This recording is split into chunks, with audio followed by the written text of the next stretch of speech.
बहुत समय पहले एक हरे भरे पहाड़ी गांव में 3 बकरे रहते थे। छोटू, मध्यमू और बड़बाबा। तीनों सगे भाई थे और पूरे गांव में अपनी मिलनसारता और बुद्धिमानी के लिए जाने जाते थे। गांव के उत्तर में एक हरी भरी घाटी थी, जहां घास इतनी कोमल और मीठी थी कि उसे देखकर किसी का भी मन ललचा जाए। लेकिन एक समस्या थी।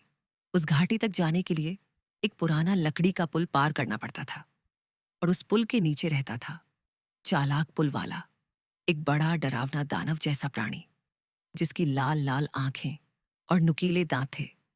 वह किसी को भी पुल पार करने नहीं देता था, बल्कि पकड़कर खा जाता था। एक दिन छोटू ने सोचा, अगर हम उस घाटी की घास खाएं तो हमारे पेट भर जाएंगे और हम पूरे साल खुश रहेंगे। वह धीरे धीरे पुल पर चढ़ा और टप टप टप की आवाज करने लगा।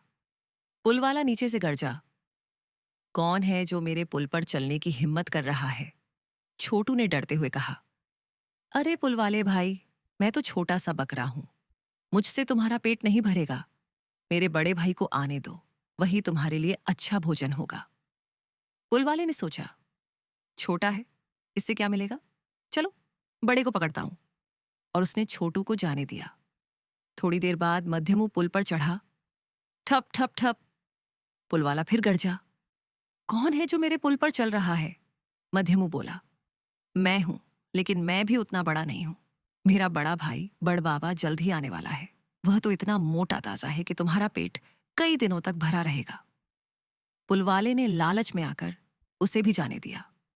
आखिर में बड़बाबा आया। ठम ठम ठम, उसके भारी कदमों से पुल हिलने लगा। पुलवाला खुशी से चिल्लाया, आ गया मेरा शिकार। लेकिन बड़बाबा ने दांत भींचते हुए कहा, शिकार? अरे पुलवाले, आज शिकारी मैं हूं और शिकार तुम हो। इतना कहकर उसने अपने मजबूत सींगों से पुल वाले को इतनी जोर से धक्का दिया कि वह नीचे नदी में जा गिरा और तेज धारा में बह गया।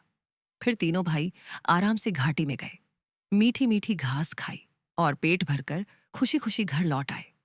इसीलिए कहते हैं, चालाकी और लालच ताकत और एकता के सामने टिक नहीं सकते।